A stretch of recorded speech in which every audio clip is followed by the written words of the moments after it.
right, welcome everyone. Welcome Nia, welcome Ifai, welcome Florence, welcome Damie. So good to have everyone here again. So we're not going to waste a lot of time. We're just going to start while other people join us on the go. So um yes, today's training is on how to choose the right shipping method for your business. So this session will help us understand different shipping methods for cost effectiveness and efficiency. We'll also learn why sea shipping is an ideal choice for bulk goods and how to calculate CBM for cost estimation. So you have notes, you can just take notes, not to worry. We're going to record the session so we can share later on for you to go back to it.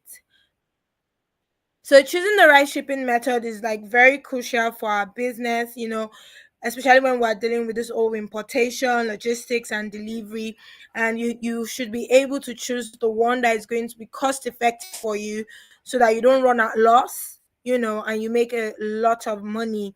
So the right choice can reduce shipping cost, it can improve delivery speed, it can enhance customer satisfaction, and also optimize importation efficiency. So it's very important that we're able to make the right choices when it comes to, the shipping methods for any goods at all.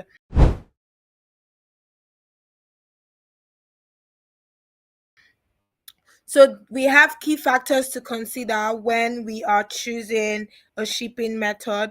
So we have the cost, right? That's like the first thing. When you are importing from China after getting your goods, or even before getting your goods, you already have like a budget you're working with. It's very important for you to tailor in your shipping costs to your budget, because if you do not do that, that's when you now start running helter skelter, looking for money to pay your shipping fee, or even you even leave your goods at the warehouse for a very long period of time, right, before you go put it, like pick it up. So it's very important for us to consider cost, the cost of shipping, whether it's by air, whether it's by sea, whether it's by by road, whatever thing at all. So it's also very important for us to consider speed. Do we want our goods to come in fast? Do we want it to take its time, come at any time we want? So you also need to consider speed. Depending on how urgent you need your goods, you need to consider that also. Then we have product type. Is the goods you're shipping fragile? Is it bulky? Are they perishable items that require special handling?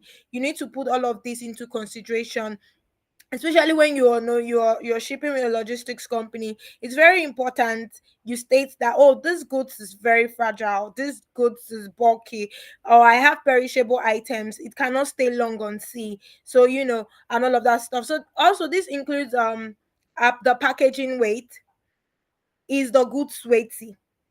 Is it over 100 kg? Is it less than 10 kg? Is it less than 1 kg?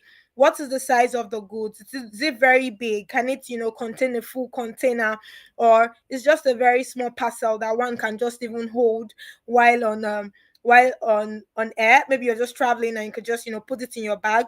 And what is the value? How expensive is this goods?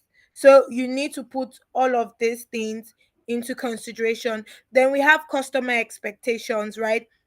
What do your customers want? Can they wait for a very long time before they receive their goods? So you need to put all the customer expectation into consideration. Will they be able to wait for you? Will they be able to wait for C? Or they want it like very urgently? Can they pay higher to get it shipped by air? So all of these things are the factors you need to put into considerations. So we have we have different shipping methods, right? And the common ones, we have air freight, sea freight, road freight, rail freight, courier services. Air freight and sea freight is the one that is very common to, China importation, even air and sea together. Maybe at the point it gets to, like, it is shipped by sea. Then after a while, when it stops at a particular location, they now need to transport it by air. So this is air and sea is like the most common ones for China importation. Then we have road shipping, right, where the goods are just transported by road, especially for short distances, not like long distances from one country to another or from one continent to another. It's not going to be very possible. So road shipping is just for like short distances, right? Maybe city to city, you can make use of the road. We also have rail freight, so it's mainly for inland shipping, also short distances to within the country. Then we have courier services, which is like the last mile delivery, like the normal dispatch riders that we know that just come and drop off stuff at our houses and all of that. So, but our focus today will be on air and sea shipping.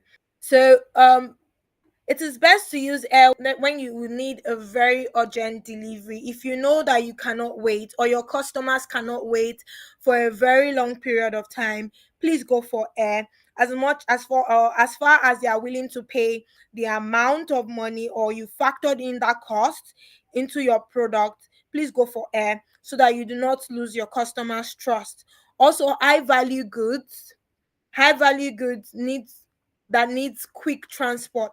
If you know that these items are very expensive, all right, you know that these items are very expensive and you cannot afford for it to stay long, right? You cannot afford for it to stay long. You do not want anything to happen to it on the wall. You're skeptical, you're scared, like, oh, I don't want anything to happen to it. I don't know if I take too long to get it transported to me, something can happen to it. Please use air. All right, then perishable items that must be delivered fresh. You know how food, and especially when you know that these are items that have a very close expiry date. Maybe when you buy the item, the expiring date is just within 6 months. If you're going for C, it's going to be like, oh, when my goods spend about 2 months on C, when it gets to me, 2 months already out of the expiring date, and you need to sell it out fast before 4 month elapses. So you need to also consider that when you want to, ship in your goods, perishable items must be delivered fresh. So with that, you have to pick air shipping. So sea shipping is best when you're shipping in bulk to reduce cost. When you're shipping a lot of things, when you know that if I put this thing, like, truthfully, if I put these goods on a scale, it's going to weigh a lot. It's going to weigh a whole lot. And imagine you are buying goods and the goods are weighing about 100 kg, and you say, okay, I want to ship in 100 kg by air. I think you're going to make a lot of losses. As much as you might think that, oh, I want it very quickly, you're going to run into losses because it's not a very convenient method for that kind of goods. So it's best to also pick sea shipping when the delivery time is flexible, when your customer doesn't mind, right? And when you also don't mind, maybe you want to restock your goods, and maybe you still have some of your items on ground and you just want to restock them. You just want them to come in, before the ones you have in store as finished. So when your delivery time is flexible, it's best you go for sea shipping.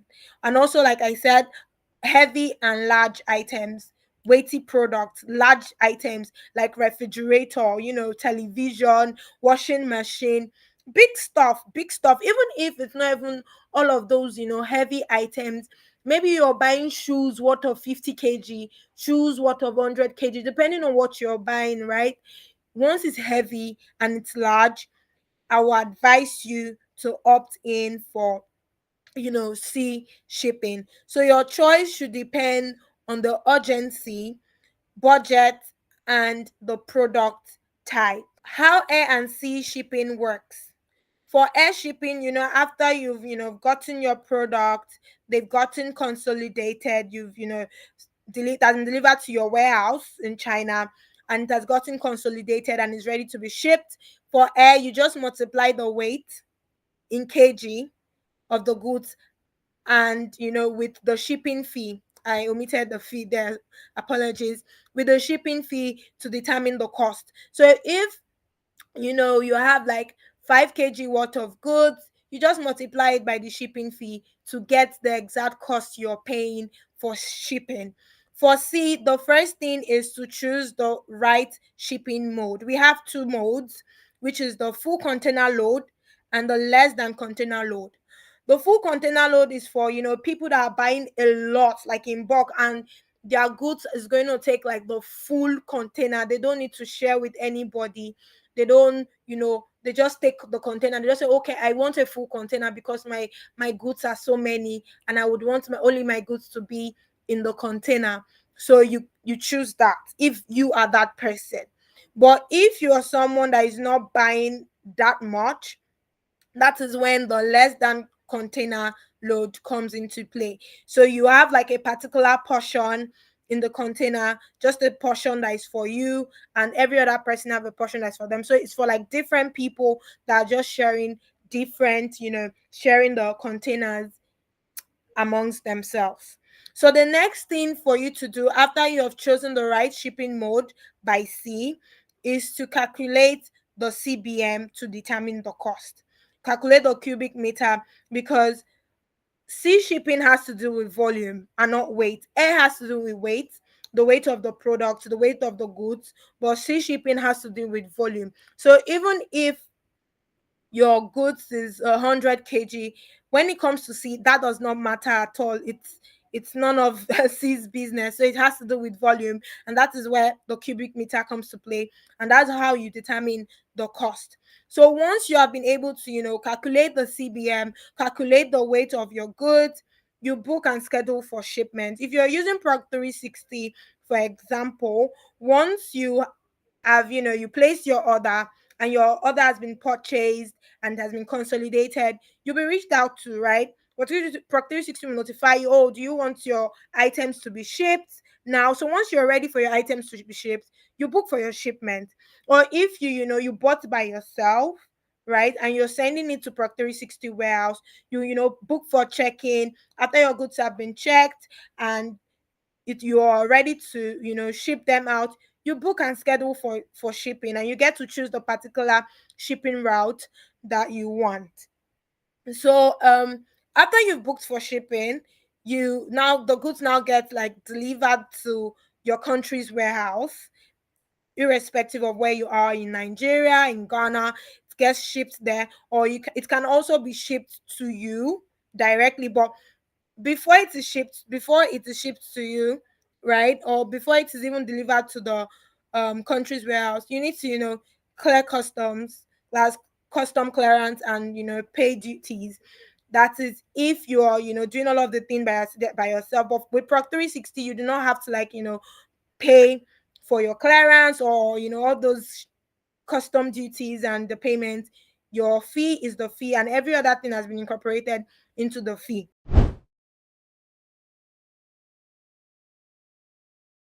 So we're going to now go into how to understand cubic meter in sea shipping.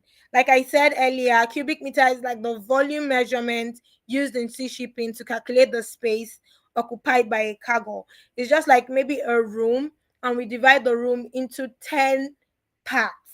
Each part is the cubic meter, is measured, like that's the volume measurement of that particular space. So the formula to calculate CBM is length times width times height. All right, which is 1 CBM is 1 meter. So we have to like 1 meter times 1 meter times 1 meter. That's what we give you, 1 CBM. And it is important to note that whenever these calculations are being done, it is done in meters. So even if you use centimeters, because ideally 100 centimeter is equals to 1 meter. I'm using 100 centimeter because you can get a ruler at home, for instance, and maybe you are told by customer service that, oh, your goods is 1 CBM. To get an idea of what 1 CBM looks like, maybe you have a ruler at home, you can just do it yourself, right? Measure a carton or whatever thing you have at home. 100 centimeter times 100, that for the length 100 centimeter, for the width 100 centimeter, and for the height 100 centimeter. That's 1 meter times 1 meter times 1 meter. So this is a visual example of how the three dimension works. So if you look at the picture closely, you will see that the dimensions are written in centimeter. That is 74 centimeter, 63 centimeter, and 49 centimeter, right? So to calculate, we have to convert it to meter first, right? And I mentioned earlier that 100 centimeter is equals to 1 meter. So you will convert 74 centimeter to one to meters. Then we have 7.4 times 6.3 times 4.9 equals that. When you multiply all of this, right, you get 0.228438 cbm. If you approximate it, you're getting 0.2 cbm. So the volumetric measurement of this particular goods is 0.2 cbm. It's not even up to 1 cbm. Let me show you quickly what 1 cbm worth of goods look like. So this is what 1 cbm looks like when, you know, when you're looking at it like this, it's not looking so big, but it's actually very big, right? But this is what it looks like, 1 cubic meter. So when you measure here, you measure here, and you measure here, you are able to, get the exact cbm for your goods. I don't know if I'm too fast. Please call my attention. You can just, put it on the comment section. I'll see it. If you have questions, you can also drop it, right? I'll also take note of that. If there's anything you don't understand, you can ask away. So let's go back to the slides. Okay, so the next step, this is a real life example of of a particular good that has been consolidated and wants to be shipped by sea. So the total CBM for these goods is 0.8 CBM. That's after calculating the dimension and the space it's going to take in the container. It is 0.80 CBM. In weight, when we measured it on scale, it is 159 kg. That's a lot, a whole lot. So we're going to be doing like a cost comparison so that you can see how beneficial and how cost effective shipping by sea is.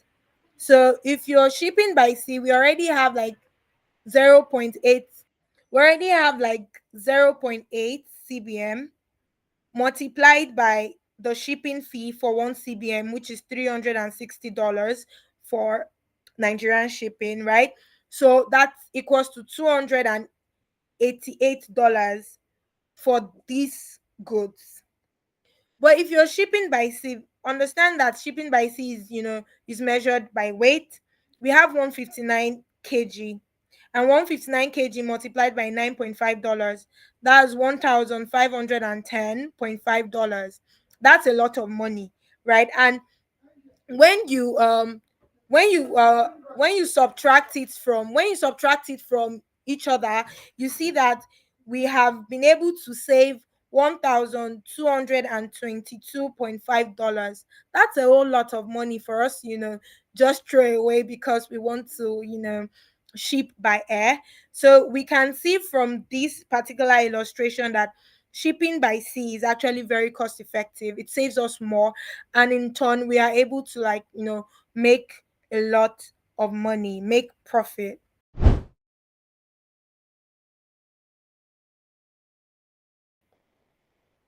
So I'm going to be comparing these two items. We have a teddy bear and a dumbbell. You might look at this teddy bear that, oh, it's so big, it's going to be weighty, but actually the teddy bear is just big but light, right? This teddy bear can be shipped by air because it doesn't have a lot of weight. It's just big. If you even maybe after weighing it, can just be about 1 to 2 kg, 1 to 2 kg. But imagine this dumbbell, as small as it is, can even weigh about 10 kg. All right, it's compact, it's strength, it's small inside, but it's heavy. Okay, so even if it's this small, please, I advise you to ship by sea, because it's going to take a lot of money for you to bring in a very, very high weighty goods, very weighty goods to, your country. So we have other things to consider when you're choosing the right method for your shipping. The first thing is the price versus the weight or volume. Is the price okay for you? When you compare it with the weight, when you compare it with the volume, are you willing to take that risk?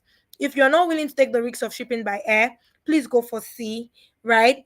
Also, you need to consider packing and consolidation. It's very important that your goods are properly packed. When your goods have excess cartons, excess papers and all of that stuff, your goods become weighty, and you're paying for extra stuff that you do not need. So it's very important that your goods is packaged and consolidated. Everything is put into one piece, one carton, or depending on the quantity of your goods, or how I'm trying to look for the right word. Yeah, depending on the quantity of your goods, right? Or how bulky it is. Please make sure that your goods are consolidated, so that once it comes together, the excesses, the excess cartons, those things that you do not need are taken out. Then also you need to consider customs and pay duties. All right. Are you paying for custom by yourself? Please, it's very important for you to ask these questions so that you're not caught unawares. And when you've paid your shipping fee and the thing gets to like the airport or gets to the seaport, you are now called, hello, Nia, please, your goods is already at the airport, but you will need to pay for clearance. And all. And you're surprised because you do not know that you're supposed to pay for it. You thought you have paid, right? So it's very important for you to clarify if your shipping fee has clearance inclusive. And I'll also advise you to use um shipping companies like that offer you clearance alongside your shipping fee. And if you know Proc 360 very well, and people that have been using Proc 360, because a lot of us have been in the community and we've been using Proc 360, we do not pay extra for clearance. So once you pay your shipping fee, your clearance is inclusive. All you need to do is just go to the warehouse, you pick up, or you request for a last mile delivery. So that's that, guys, on yes, that's that, guys, on today's training. If you have questions, you can put it in the comment section, or I will just unmute everyone so that you can just ask your questions. Give me a minute. All right, if you have questions, you can just unmute yourself and ask your questions. Yeah, hello. Yes, I can hear you. Okay, so I want to ask the shipment by air. See, usually the cost is being calculated for you, um, and you make payments. Okay. How is the custom clearance calculated on the products that are being purchased and are ready to ship by air? You already get like a shipping fee for your Okay, goods. So the custom payment, anything that has to do with custom, pay duties, custom clearance, the that particular amount has already been incorporated into your shipping fee. So you're not paying extra, right? It has okay, already been cleared, it has been paid for you alongside your shipping fee. okay, okay. So my next question has to do with the the shipment period. Okay. I I believe the Chinese holidays are over, and there's probably a backlog of products that has to be shipped. I understand that, but just like in your presentation, you said when you want your goods to reach you early, then you go for the shipment by air. Yes. Now that it's due to the holidays, most of our products, or most of us who have um, opted for the air shipment, we are already behind time. What are you going to do about it to expedite the process for us? Okay, for people that already purchased before the holiday and the holiday, in some way came in between, Yeah. your goods will be shipped out immediately after the holiday. For persons that already purchased before the holiday and we couldn't ship out, this week their goods have already been shipped out. All right. So Okay. it's still going to spend that same duration that it should have spent, right? When the holiday Okay. didn't happen. So it's just that the holiday just came in between it and all of that. So your goods is going to come to you within the stipulated period of time. Okay. And can you help us with the stipulated period of time?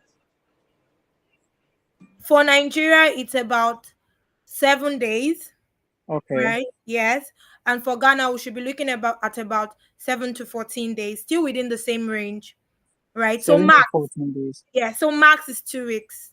That's maybe when there is any, delay with custom clearance and all of that, but it can even come earlier than that. Okay. All right. Thank you. Thank you so much, everyone, for joining us today. Do have a great, great, great evening, and make sure to get some rest over the weekend. And remember, remember, remember, remember to plan ahead for the new week. Bye, guys.